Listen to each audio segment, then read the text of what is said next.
Hey everyone, we're going to talk about topic 8, energy sources. I'm sorry, energy production, and we're going to talk today, topic 8.1, energy sources. What we're talking about is power plants. Basically, where does the energy that we use, the electricity for the most part that we use, where does that come from? How do we get it? What does that have to do with physics? So let me first bring up the definitions, some basic definitions that we're going to have to work with while we're doing this. First of all, there's primary source of energy. Where do we primarily get energy from? And in our cases, it's wood, coal, oil, natural gas. We can get it from wind. We can get it from the tides of the ocean and things like that. This is where energy is stored. It's really, except in the case of wind and tidal forces, it's potential energy. It's energy that's just waiting to come out. It's chemical potential energy. It's gravitational potential energy. We'll talk about all of that. Secondary source of energy is when you release that energy from the primary source and convert it into something useful like electricity. So for the most part, electricity is a secondary source of energy. If you read my definition here, energy transformed from a primary source of energy, and I should have a dash there. Okay, it should work.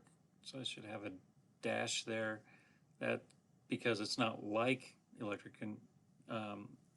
primary source that's like electricity or hydrogen. It's from a primary source, and that primary source creates something like electricity or hydrogen as the secondary source of energy. So the secondary source of energy is what we actually use. We can use primary sources of energy like burning wood gives us heat. Burning natural gas gives us heat that we can use to cook with and things like that. But for the most part, we're talking about converting energy into a second source.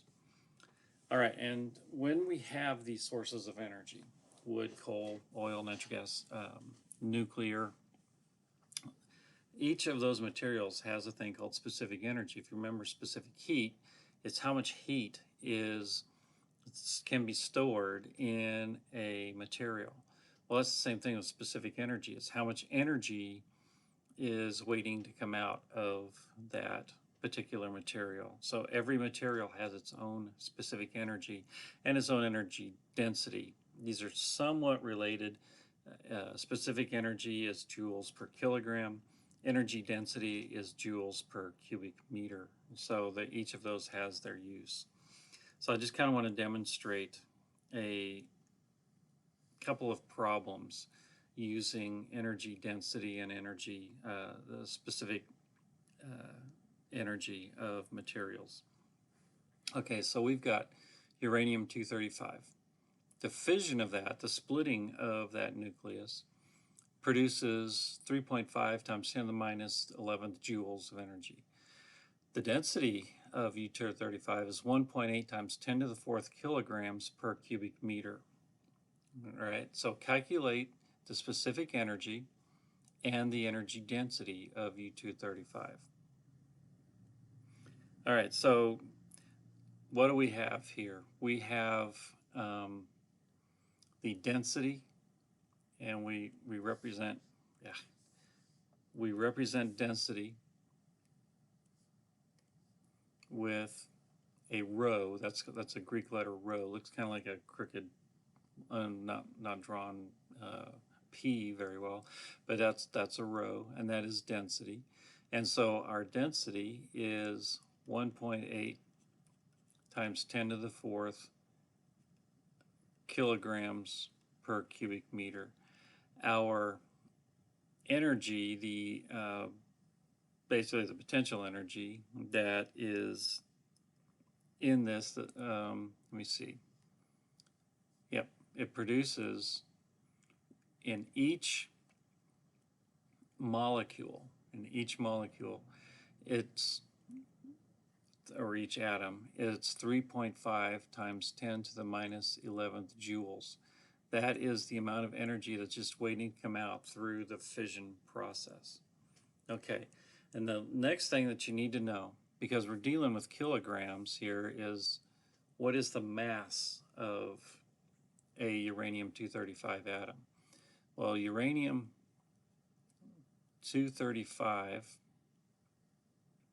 has a mass of 235 atomic mass units. So the first thing that we need to do, if we want to find the specific energy of uranium-235, is convert atomic mass units into kilograms. So 235 atomic mass units, do our dimensional analysis here. And we know from previous topics and inside of our data booklet, we have that 1.661, there are 1.661 times 10 to the minus 27th kilograms per every atomic mass unit. So we convert this to kilograms, and we get 3.90 times 10 to the minus 25 kilograms per uranium-235 atom. Okay, so that's what each atom produces, or that's what each one has a mass of. All right, so we want to find out its specific energy, and specific energy is in joules per kilogram. So all we have to do is take the joules and divide by the kilograms. So the specific the specific energy of uranium-235 is 3.5 times 10 to the minus 11th joules divided by 3.9 times 10 to the minus 25 kilograms. And our specific energy of uranium-235 is 9.0 times 10 to the 13th joules per kilogram. So when you think about it, that is an enormous amount of energy in just one kilogram of U-235. That's why it takes very little, like the Mars rover Curiosity rover on Mars is a nuclear reactor. Fissioning uranium-235, and it only uses fractions of a gram, and it will last for years. It'll produce enough energy for years of use. All right, so let's now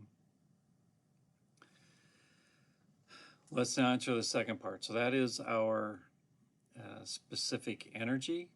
Let's find our energy density. And energy density is joules per cubic meter. And so we have how many kilograms per cubic meter the density of U-235 is. So all we have to do is apply the energy. We can actually do dimensional analysis again, and we have what we need. 9.0 times 10 to the 13th joules per kilogram. So here's where we're going to be the source of our joules in joules per cubic meter. And we have the density.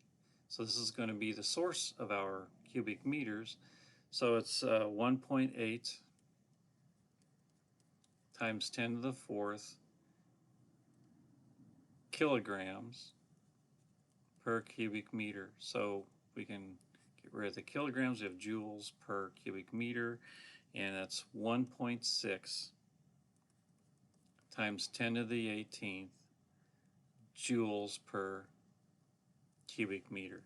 So here we've calculated what the specific energy is and the energy density of uranium-235, and that's just to give you an idea of what those two numbers mean.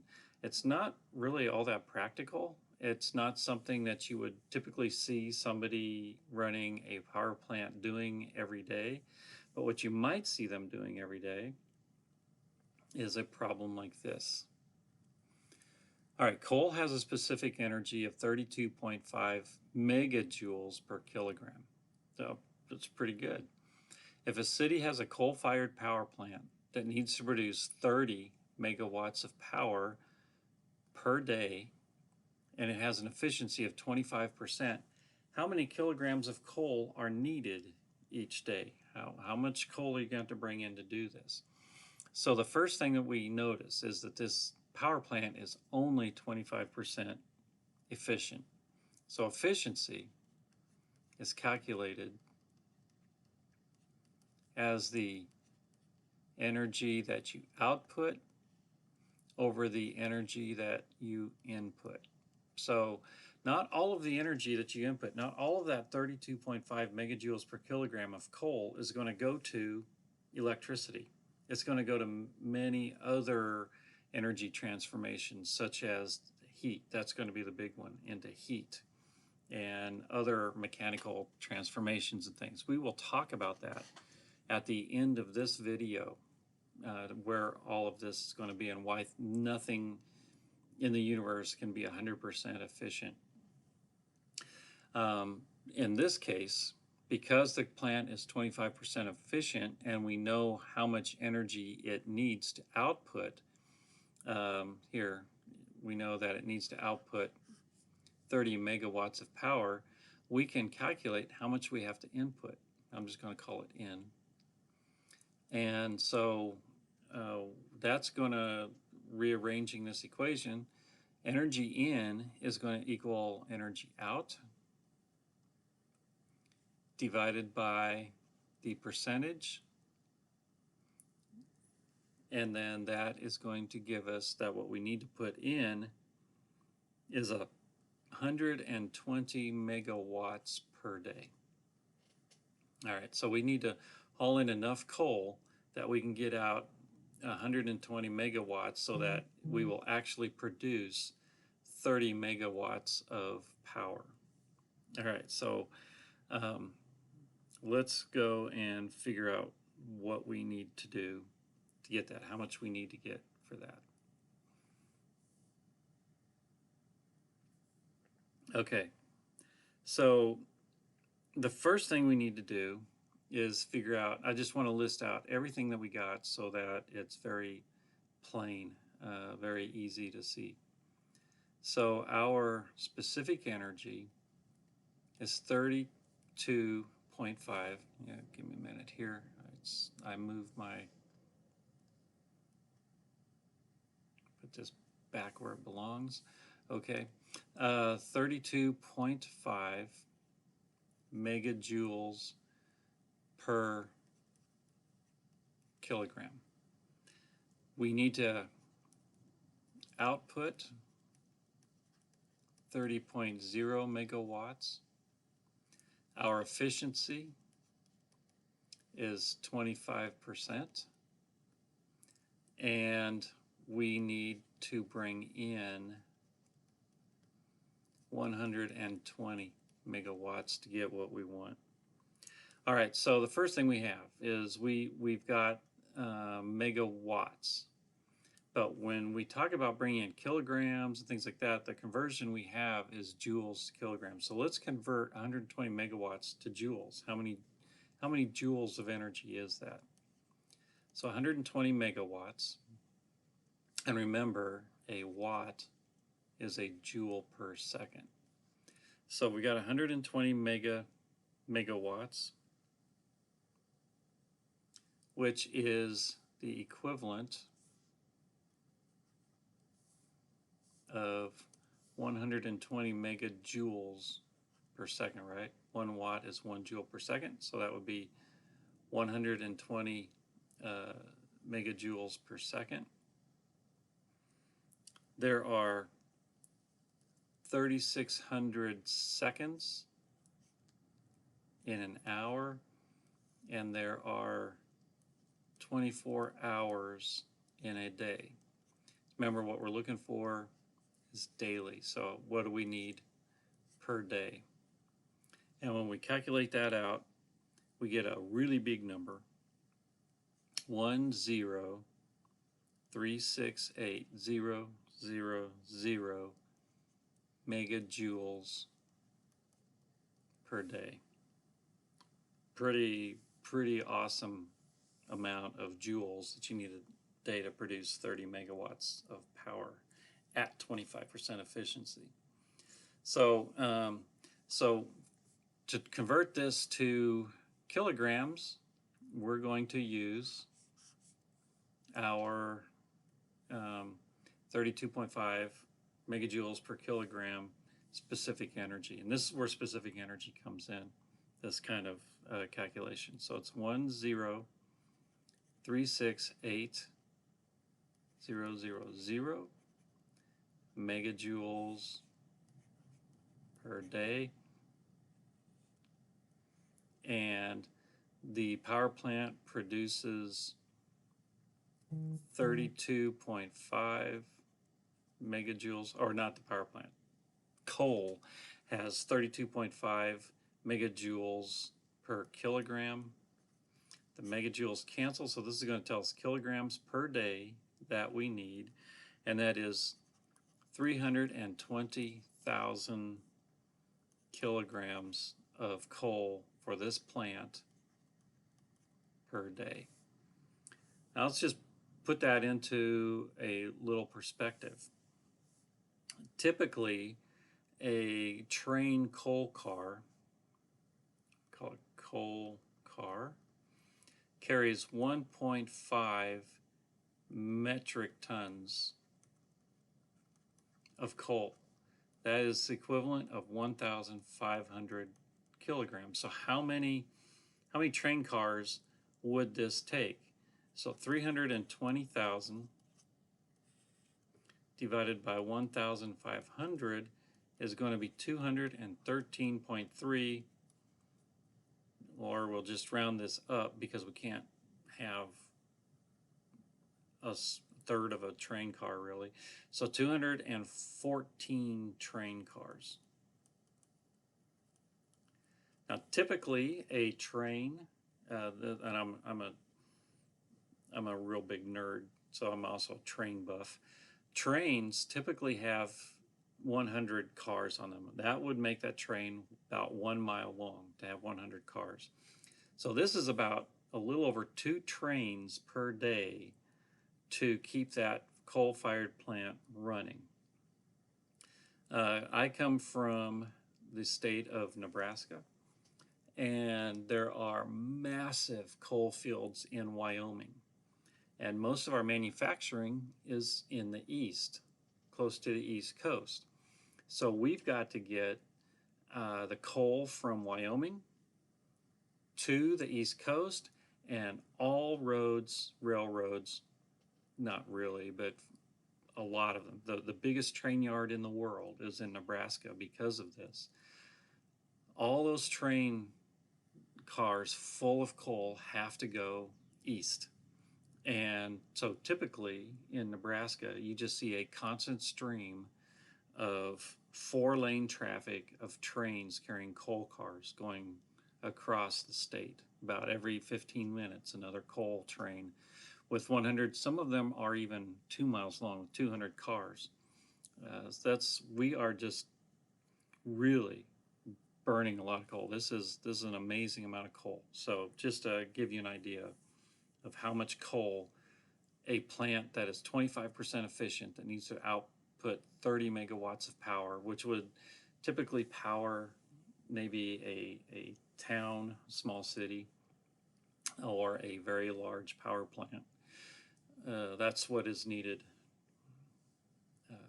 every day, about 2 train cars. Okay, so there's how you use specific energy. You could use, it could also give you this problem in energy density and ask you how many cubic meters of coal would be needed for that plant every day, things like that. So that's how you work this. It's just all dimensional analysis and figuring this out. And this would be typically the kind of problem that a coal plant would be doing, because they need to figure out how much coal they need to be burning in order to make what they're doing. Now, coal plants aren't the only kind of plants we have. We also have nuclear power plants. Now, this is a typical nuclear power plant. All power plants are essentially the same thing. You want to produce a lot of heat. You want to produce a lot of heat somewhere, and then you want to turn water into steam and have that steam turn a turbine. The turbine will then turn a generator that creates electricity. Now, how that electricity is created using this kind of method is something that you learn in HL. So we're not going to really go into that. Just trust me. This is just turning a turbine, and it's creating electricity through that generator, and that electricity is going out and getting to the cities. We're going to talk about why plants like this, going through this, we're going to talk about why they are only 25, 15%. If you get a plant that is 25% efficient, you really have a very efficient plant. That's a really good efficiency. Doesn't sound good because it sounds like we're wasting a lot of energy, and technically we are, but that's okay at this point, because we're getting the energy that we need out of it, and we're making things more efficient all the time. Okay, so I want to move from coal-fired plants, where this would just be a great big furnace burning coal at a tremendous rate to create the heat that's needed, and talk about nuclear power plants and how they do the same thing. And to do that, I'll need to talk about some terms. And this is where I'm having trouble. I want to keep that picture of the power plant up here so you can kind of picture things, but I'll just keep going back and forth so that we can talk about it. All right, there's 4 things you really need to know about a power plant.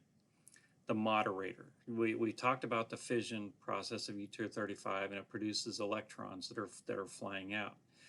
It turns out that most of those electrons, it turns out neutrons that are flying about and supposed to hit other nuclei and transform, split them apart and create more neutrons and split more apart and so forth. But it turns out most neutrons come out of the nucleus with way too much energy, and they usually leave the material before they have a chance to strike another nucleus. And so what they put into this is a moderator. It's a material that slows down. It doesn't stop. It slows down these fast neutrons so that they only have about 0.02 electron volts of kinetic energy. And that's just enough energy for them to hit another nucleus and split it apart and produce more neutrons that need to be slowed down to hit, and so forth. So it's a way of sustaining the fission process. If you didn't have a moderator in there, you could sustain the process for a split second and produce a nuclear explosion. With a moderator in there, you can sustain the process over a long period of time. There's 2 processes we use to control that. One is the moderator, which slows down the neutrons so that you can actually use them in the fission process. And then the control rods, which are, let me bring up the picture here. The control rods go in between what's called the fuel rods. The fuel rods contain the uranium-235. The fuel rods go in and they do stop neutrons, stop them cold, so they can stop the process of fission, and they can prevent it getting out of control. So you've got the moderators that make the fission process slow and manageable, and the control rods also slow it down. You can lessen the number of neutrons that are splitting nuclei, or you can stop it completely. So control rods are there to stop the neutrons completely. Okay, so that's control rods. The heat exchanger is this whole thing right here. Let me get the right color ink here so you can see. It's this whole thing right here. I should say it's this whole thing right here. Well, we'll call it this whole thing right here. Okay, so what's happening is you're getting very high temperatures. This is really hot water that's separate from this other water out here. This is water that's being heated directly by the nuclear process. It's so extremely hot that it flash steams. As soon as water touches it, it goes into high pressure steam, comes over and turns a turbine. So this heat is being converted into mechanical energy, and that mechanical energy is being converted into electrical energy. Now all that heat, some of it is taken out and converted into mechanical energy, but not all of it. You can't capture all of it, so it comes down here and goes through a cooling effort. They have a cooling towers, condensers, and things like that they bring cold water in and hauls out that excess heat that's in this water and turns this back into water, and it goes through that process all over again. And that's how the turbine keeps turning, because it's got a constant flow of steam coming against it, causing it to turn, and then turning that generator. All right, so that's what the heat exchanger does. It exchanges the heat that the nuclear reactor is producing into steam, and that heat is converted into mechanical energy, which is then converted into electrical energy. Okay, so that is the coal-fired plants.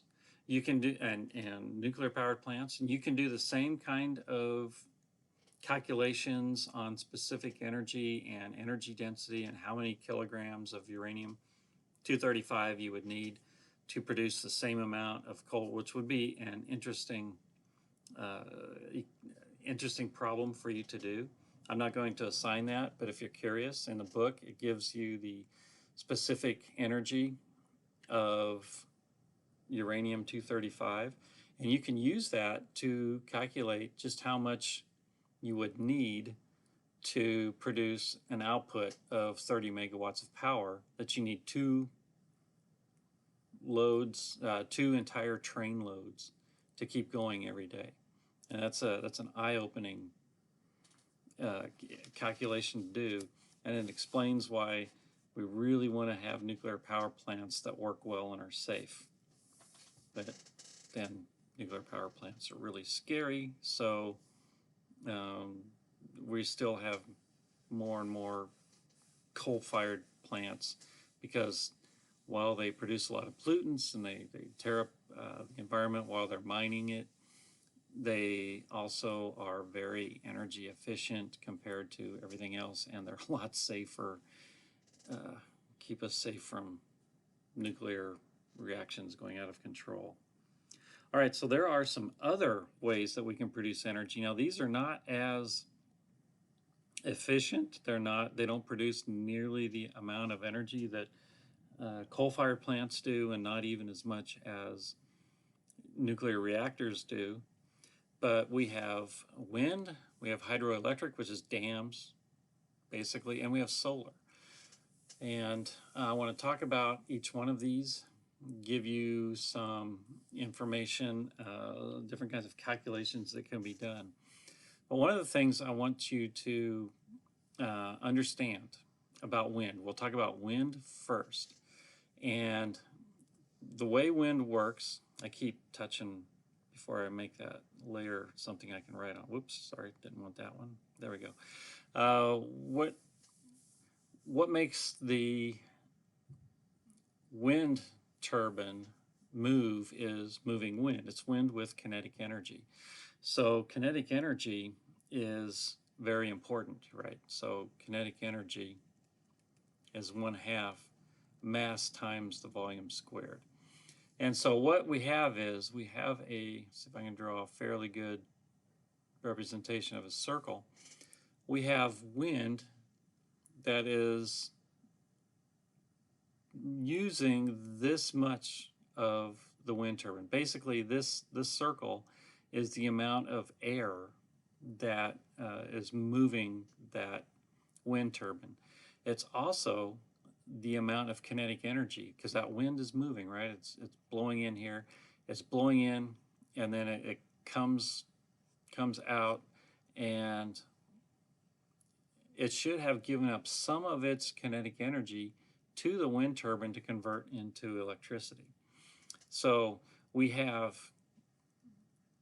the total energy that the wind turbine is benefiting from is equal to the energy in, that's how much kinetic energy that the wind is coming in with, minus the total amount of kinetic energy that this volume, this volume of air has now, after it's gone through and given some of that up to the turbine. All right, so there is another way to write kinetic energy for this volume of air, and that is 1/2 the density of that air times its area times its volume cubed over, I'm sorry, not over, times T. Now, there's a very long process for converting from this to this, deriving that. I don't really want to go through that because this video is getting too long and there's still a bit left to cover, and I don't want to overwhelm you. But this equation is not what's in your data booklet, but all you have to do for what's in your data booklet is the power is joules over time. So if you take E K over time, you can eliminate the time from the equation. The power is 1/2 the density of the air times the area of the air times the velocity cubed. This is what's in your data booklet. Power equals this. So if you need to find out how many joules there are, then just take the time that it takes the air to go through and calculate that out, or do dimensional analysis to figure it out.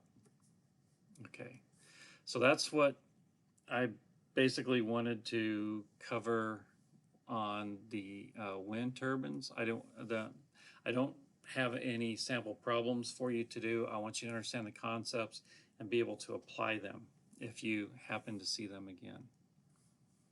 Okay, so hydroelectric is dams. So let me draw something here, and this the wrong color.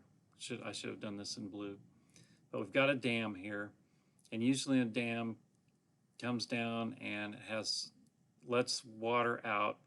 All this pressure of this water is pushing through this little tube here into the generator to turn a turbine, just like the other power plants. Turn a turbine to turn a generator that creates electricity, and then electricity comes out of that. All right, so we have several things that we need to keep track of here. We have the height, I'm going to call it height 1 of the dam, how much water, what the height is there.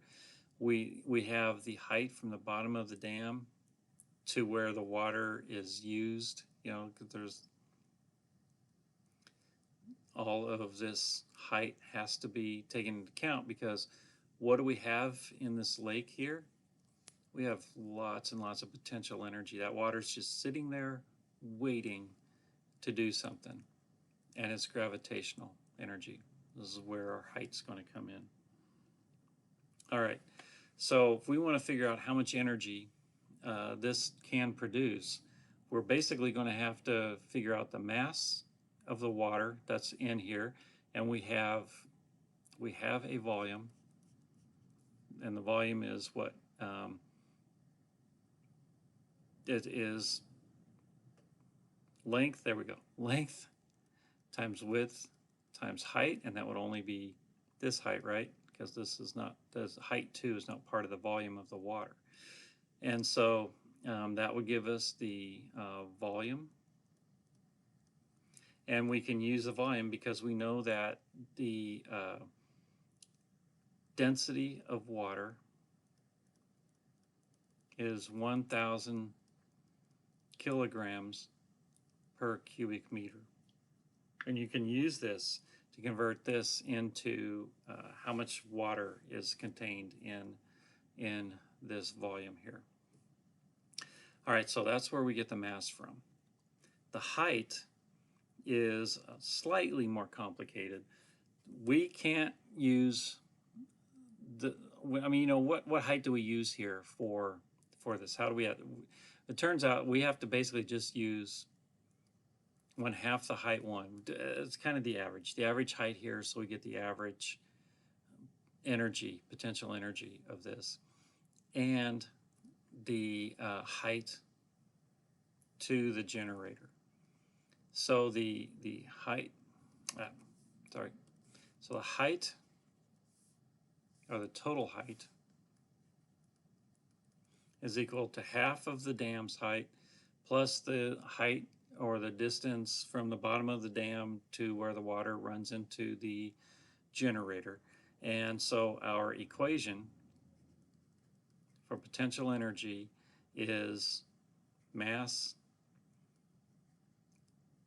times acceleration due to gravity times our total height here using this formula.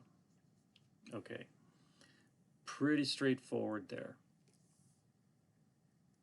All right, solar power is really how much sunlight, how much of this sunlight is hitting a surface here, how much of that surface is available to the sunlight.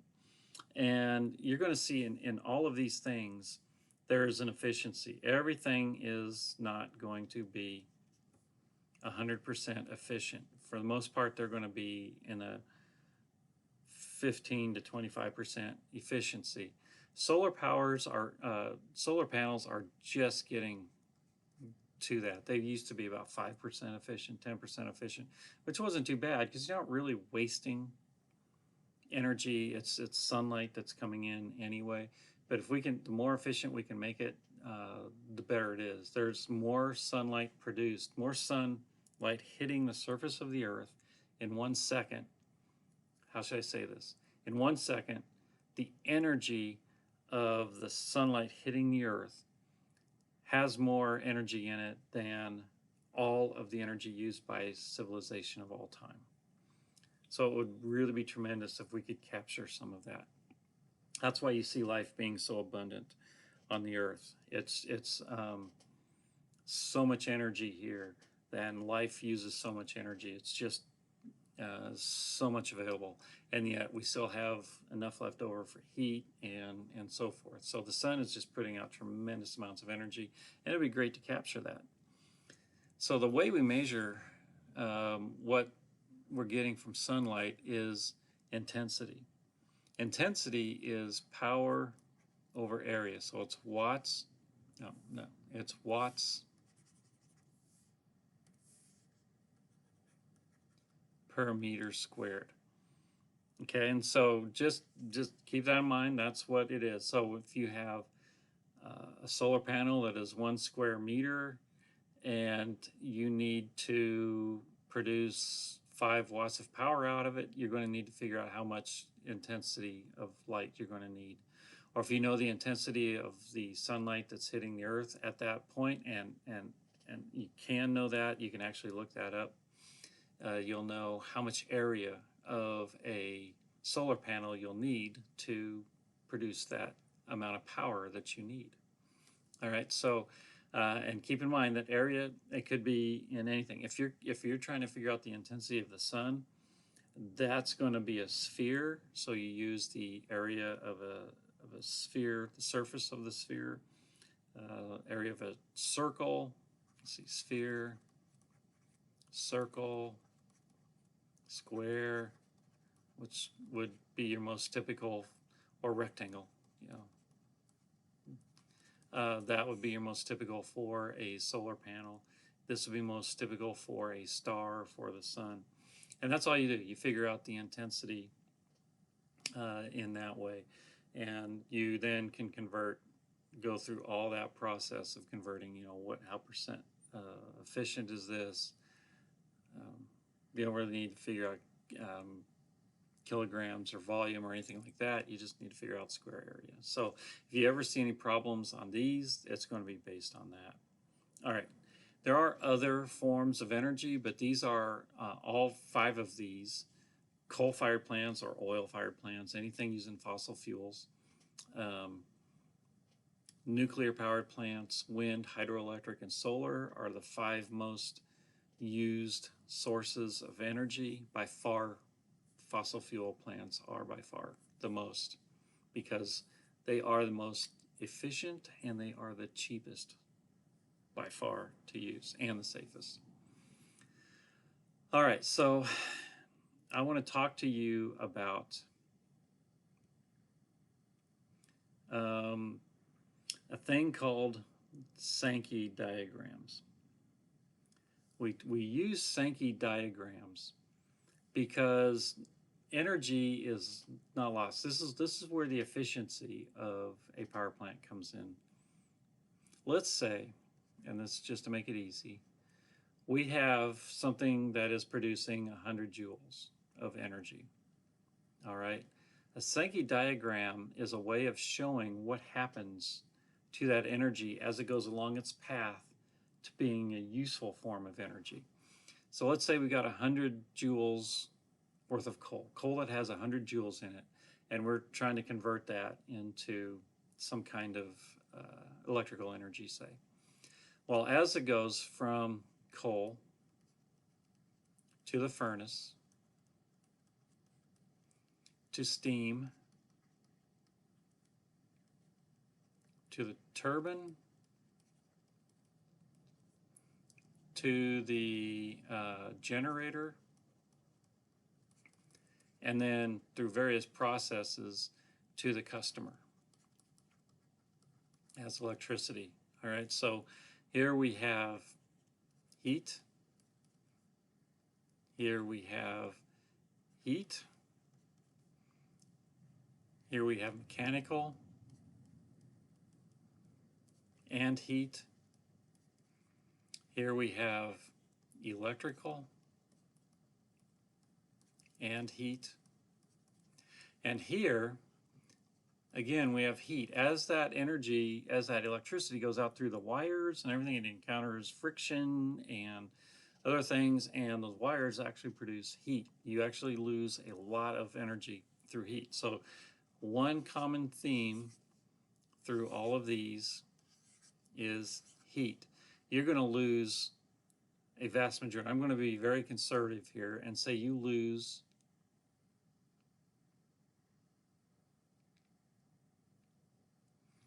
50% of, well, we'll say 50 joules of heat is lost through heat, and that's through all of these processes here. I'm not going to add that to all of these processes. All right, so now that going to the furnace, we'll just count that as the loss. But now we have 50 joules of energy left. Well, most of that went out in the furnace, but some of that, there's actually, as you convert things to steam, right, you have to put energy into the molecule to make it go from liquid to gas. And so let's say we lose, how much did I say? Let's say we lose 20 joules through that process. And then in the process of converting it to electricity,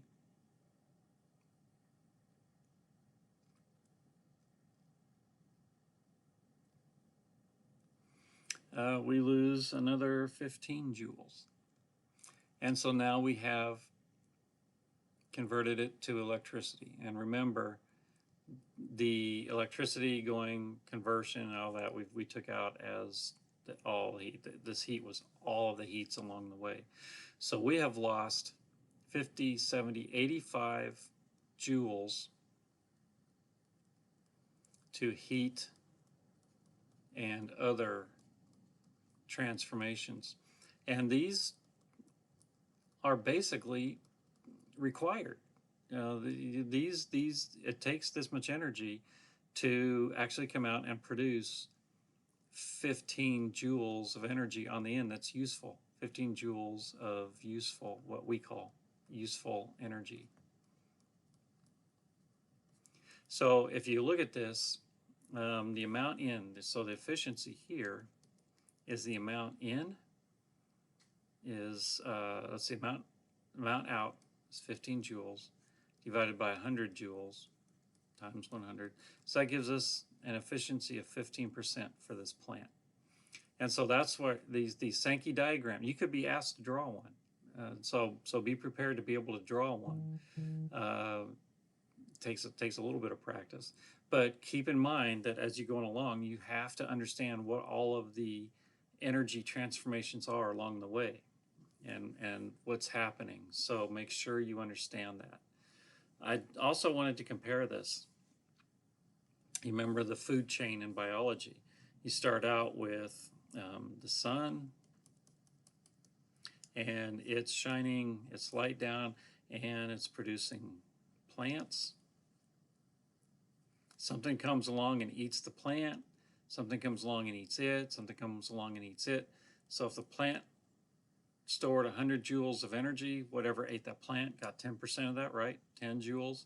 And then whatever ate, let's say a cow came along, and then, or a deer came along, ate that, and then I don't know, something came along and ate that, it would get 1 joule, and then 0.1 joule. And if we've ultimately ate what ate that thing, we get 0.01 joules.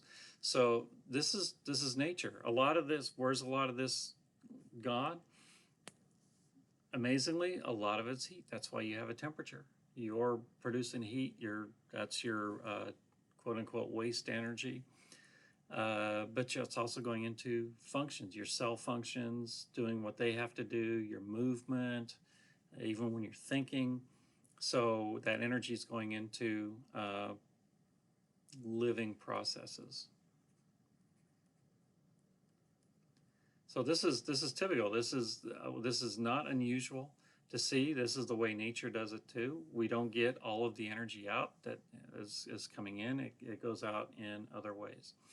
So I just wanted you to see what a Sankey diagram looks like and how they're used. There's some really complicated ones in the book, and there's a really cool one in the book where they did a Sankey diagram for Napoleon's march into Russia and his return, and it's a very, very cool way of getting a visual of what happened to his army throughout that campaign. It's amazing. Okay, so that is energy sources for energy transformation or energy production. And next time we'll talk about energy transfer. We'll be talking a little more about this kind of thing that's going on, and you'll understand a little bit more of what's going on. So hopefully you understand and appreciate a little better what's going on at your power plant to get energy to you and how much it is actually used every day. So we'll talk to you next time.